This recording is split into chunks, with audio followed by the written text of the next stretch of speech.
What's up, PML? It's Mally Rojo here with our Week 3 Rookie Watch.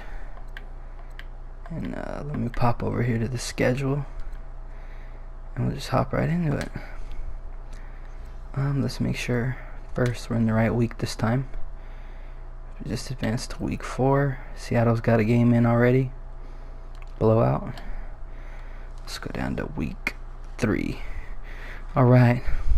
As I have been doing in these videos, I'm going to do the top 5 and then we'll do some honorable mentions after the top 5. I kind of already got a list written out, so I'm just going to refer to that. So if it takes a minute, I'm just referring to my list and then we'll pop out and check out the stats. And my number 1 is, we're going to pop over to this 49er game. Where's 49er game at? San Francisco.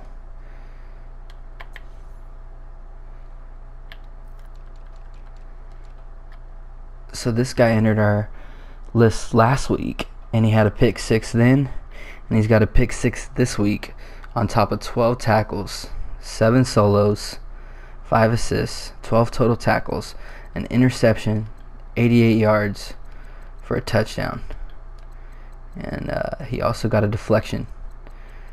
So that's Anthony Litton, the cornerback from the 49ers, at number 1 this week.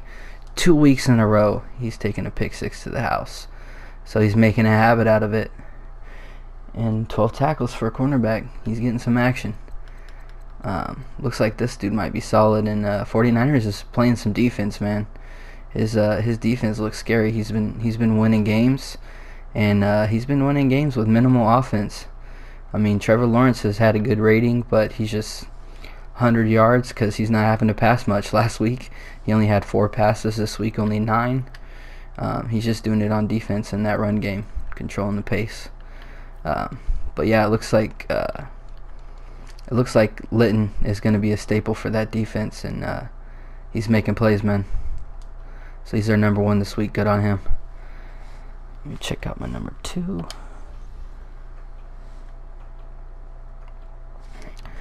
Alright.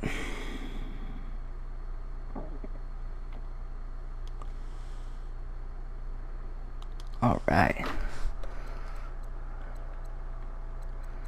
Where's that game? There it is there. New England and Tennessee. So this one you kind of got to take with a grain of salt, but I mean, statistic wise I had to go with them, but this was a force win. I don't know how he was doing before, but Trevon Grimes made our list, was 7 for 77. That's a lucky number, 3 sevens. 7 for 77, and he had 2 touchdowns. And I don't know how Trevon Grimes was doing in their game. I know they started it. I think they got pretty late in the game, 4th quarter. Patriots was winning, but they got disconnected. So they went ahead and forced that. And in the force, Trevon Grimes showed up. So I don't know how he's been doing with Patriots as a user, but apparently with the CPU, he's blowing up because they put him to work. So we'll see. We'll see if that continues with the Patriots using him. I didn't see too much of him in our game, but we'll see. Trevon Grimes, number 2 this week. Alright, let's go to our number 3.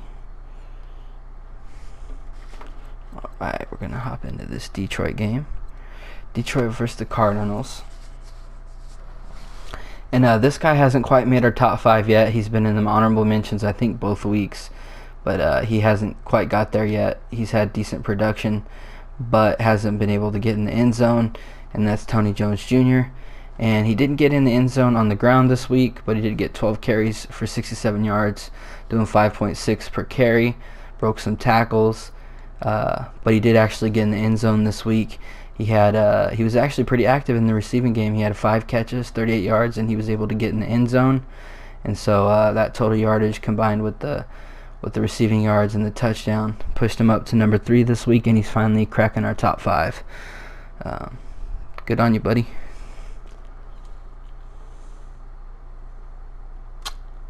Alright, let's get to number 4. Where's our number 4? Chicago game.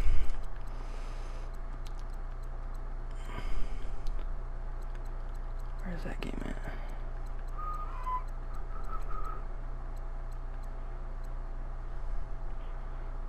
Why am I missing this game? Bears. There it is. Alright, so Chicago lost pretty heavily in this one.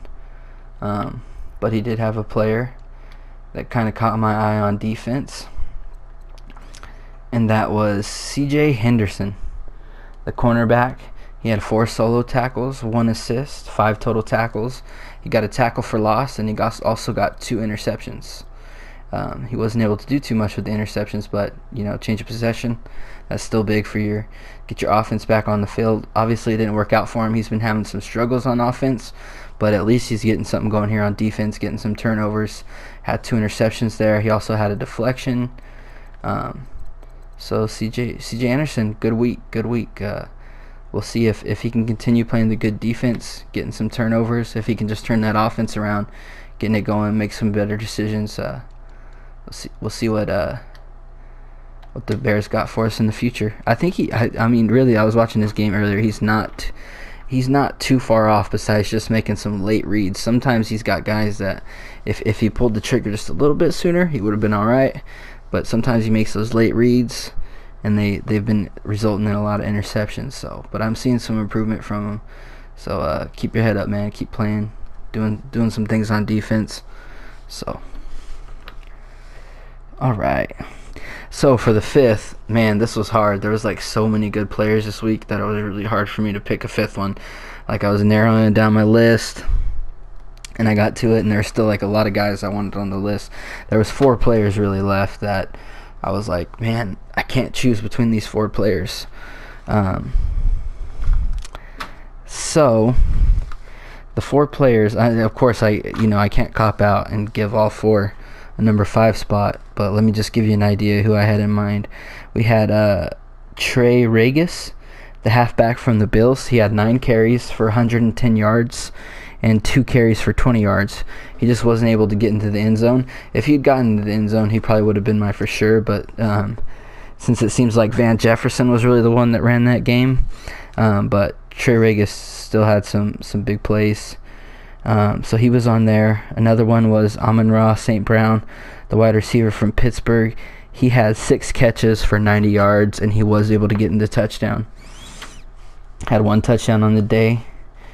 And then another one was Tyrell Shavers, the New York Jets wide receiver.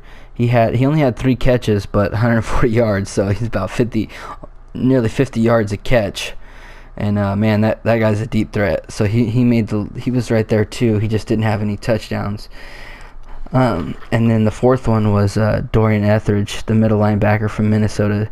He had 7 solo tackles, 2 assists, and an interception this week. So all 4 of those guys are right there for number 5. I was having trouble deciding. Trey Regis and Tyrell Shavers were up there with, both had nearly 140 yards. They just didn't get in the touchdown. Amon-Ra St. Brown, he had the lower yardage, but he did get a touchdown, so they were all just right there, very close. Couldn't decide if the touchdown was a deciding factor, if I should go with the other guys. And then, of course, you had Dorian Etheridge. 2 weeks he was on the top 5, and for a 3rd week in a row, he had another good game. He was right there with 7 tackles and 1 interception. So I couldn't decide between those 4. I was looking and I thought, well, which one of them won? Who won it for their team? So Vikings got blown out actually pretty hard in that game. Let's take a look. They lost to the Bengals 37-7 in that game. So I went ahead and I eliminated Dorian Etheridge. Of course, he's still getting pretty much a honorable mention right here because he was just right there. But yeah, he didn't help his team win there. Obviously, they put up 37 points. I mean, he had the 9 tackles, which is good. But I mean, when you're throwing 5 interceptions and the Bengals are on the field constantly, someone's gonna have 7 tackles. You know what I mean? So he was just the guy. He did have the 1 interception, but yeah. So I went ahead and eliminated him there since he lost there pretty heavily. And then the other one was the Jets. Let's see what their game. I actually can't remember what the score was there. So the Jets actually got beat pretty handily too by the Buccaneers, which 23-9. That's not too bad against the Buccaneers. One of the better users of the game, one of the top guys for sure. But it seemed like I don't know if Shavers just got some garbage time deep throws. I'm guessing that's what it was. So I'm not going to give him as much credit as Amon-Ra St. Brown, because he actually, Pittsburgh went out and won that game, controlled the pace. So I'm going to put Amon-Ra St. Brown a step above Terrell Shavers, because there's a chance that he was just getting garbage time and he only had the 3 catches and they were all deep throws. It might have been the Jets just trying to get something going at the end of the game. So I'm going to give Amon-Ra St. Brown the nod ahead of him. And the other guy we had was Trey Rogers for the Bills. And the Bills won that game. So it's between him and Amon-Ra St. Brown. Let's see. But I think it was mostly Allen. He got the 2 touchdowns. He did have 4 interceptions, but he also got the rushing touchdown. And then Van Jefferson went off. So those 2 were kind of the ones doing it that won them that game pretty much. So yeah, I'm gonna go ahead and say Amon-Ra St. Brown. I'm gonna give him that 5 spot. But keep in mind, Trey Rogers was right there, nearly got it as well. Dorian Etheridge was right there, nearly got it as well.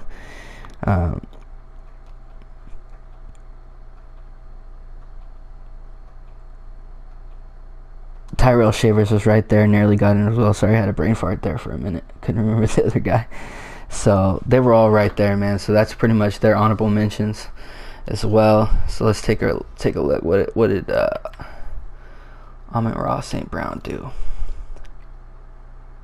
Yeah, man, he had the 5 catches for 90 yards, 18 average, 1 touchdown, 39 long, and he looks like he got the only receiving touchdown of the game. So yeah, I feel pretty comfortable with that.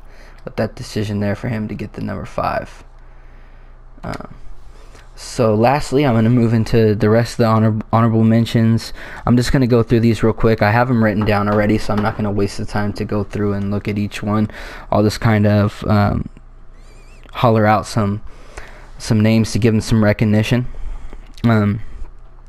Philip Howard, he hasn't quite made the top 5 yet, but he's been kind of a consistent guy for the Jag.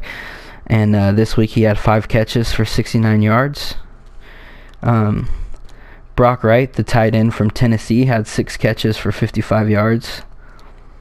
Kenneth Murray Jr., the middle linebacker from Tennessee, had 5 solo tackles, 2 assist tackles, and a sack.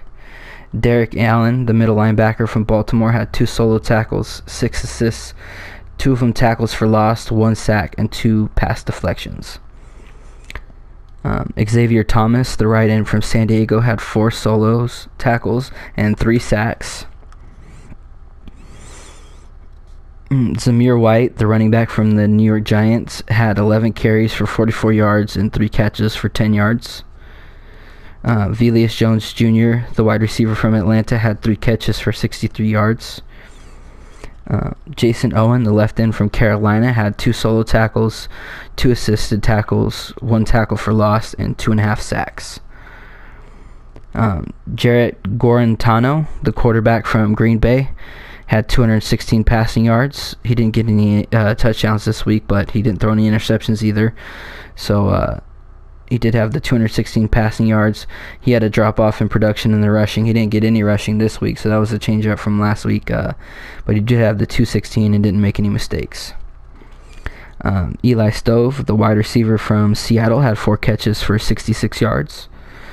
Thaddeus Moss, the tight end from the Bengals, had 4 catches for 50 yards. So that's it for the honorable mentions. I hope you guys enjoyed this rookie watch for week 3, and we'll see you on week 4. And good luck to you all in your games. Peace.